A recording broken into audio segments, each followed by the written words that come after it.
Hey everybody. I started a video and then my dog thought that the person outside was trying to, I think, destroy the universe based on her rage.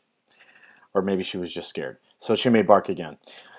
I wanted to talk just briefly about some of the stuff in chapter 1 of the book we're using. And I have up here in my browser in Chrome, I've got the Kindle Cloud Reader. I have two copies of the book. Since I teach this web class so frequently, I have both a print copy, which is sitting here next to me, and a Kindle version, which I've decided to read via the Cloud Reader. It's actually about the third time I've ever used it. It's pretty cool. Like here you can see I've got the table of contents, and you can skip around to different parts of the book for those of you not familiar with ebooks. Now I'm not going to talk a whole lot about the stuff in this chapter, but I just want to, or at least I'm going to do it in blocks. I'm going to try and do them in chunks. So I'm going to talk a little bit about what's in chapter 1, kind of just getting started with things. And we're going to look at some actual code and talk about what kind of stuff there is in there. Before I jump into any more, though, you'll notice that throughout the entire book, one of the themes that both authors use, and this is one that I agree with very much, having done this for a while, that the look of a page, the sort of the fonts, the colors, the layout, isn't something that you do with HTML. That's something you should do with CSS, cascading style sheets. So that's something to kind of focus on right here at the beginning. HTML is going to be about the semantics, in other words, the meaning of the actual stuff on your page, and the CSS will be about how it's supposed to look.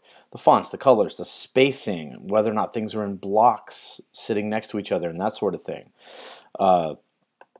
CSS is cascading style sheets, and it's much more detail-oriented than HTML. Oh, that's maybe not the best way to put it, but the two different, they're both, of course, related to web development, but HTML is a little bit more flexible than CSS. The browser can sort of interpret mistakes with HTML that CSS, really, it can't. So you'll notice that it says here that there's a browser specific style sheet, so like the CSS that's built into each browser. So for example, the font is Times New Roman, and headings like this guy, well, this is actually inside my Cloud Reader, but if I go, let's switch over to Firefox, and here you can see an actual web page. So the built-in style sheet for browsers is that the background is white, the text is black, that the font is Times New Roman. Specific tags will do things like italics versus bold. This, for example, is bold. That's a heading.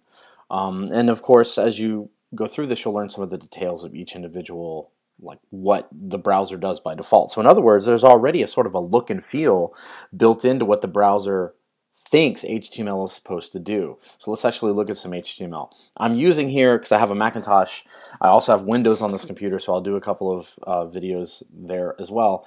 I'm using a program here called Wrangler, and now it's a text editor.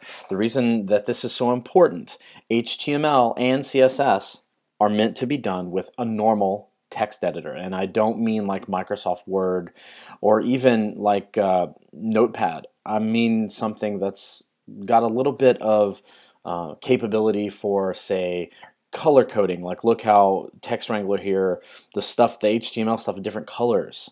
If you use Notepad or Microsoft Word, they don't have any color coding like that. As a matter of fact, do not use Microsoft Word or Apple's Pages or anything like that for HTML. You want to use a normal text editor, because the contents of a website, here, let's go back here real fast. When we view the source code, this stuff is just plain text. I'm going to zoom in with Command plus, which you can do in the browsers. Really fast way to zoom in on things. Anyway, the underlying stuff in a website is just plain text. Okay, so you can open up any text editor, write in the correct HTML and save it, and the browser is going to open up that file and parse it, as they say in computer science and the browser will understand the plain text and then turn it into the actual graphical thing using the built-in style rules of the browser. Okay, so let's go back to Text Wrangler. Text Wrangler is free. I have the more robust and expensive older brother to this, I guess you'd call it, called BB Edit. I'm not recommending you go out and buy an expensive text editor.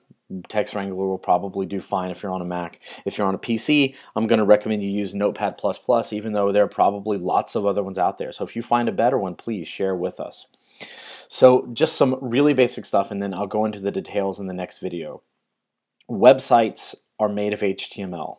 They can, if they do more interactive things, they may have JavaScript or PHP or active server pages or any number of things like that. But what we're going to learn how to do, at least until we get close to the end of the book here or the end of the course, we're going to do just HTML. So we're going to type in text and then wrap it in these things called tags.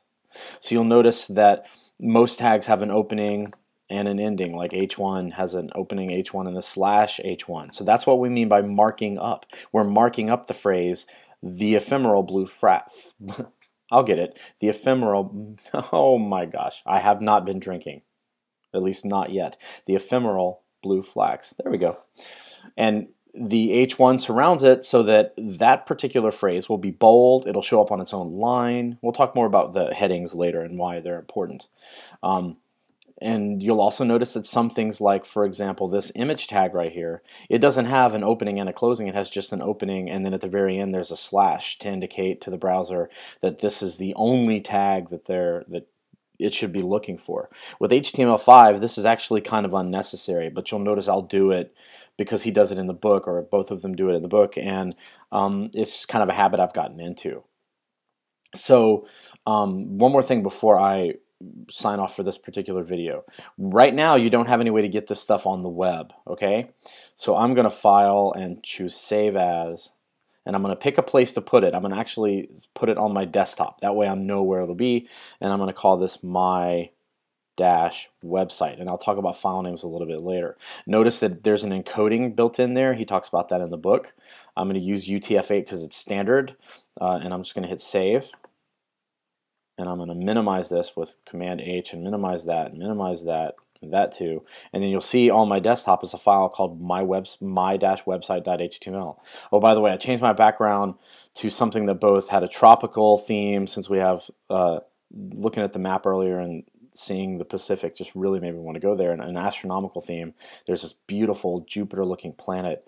So this is like some imaginary moon orbiting a Jovian world out there. I got this from Digital Blasphemy. It's really awesome. Anyway, if you double click the HTML, you'll notice it doesn't open up inside the text editor. It wants to open up inside my web browser. Okay?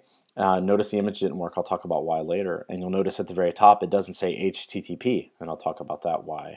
Talk about why that is true there later as well. All right, that's enough for this one.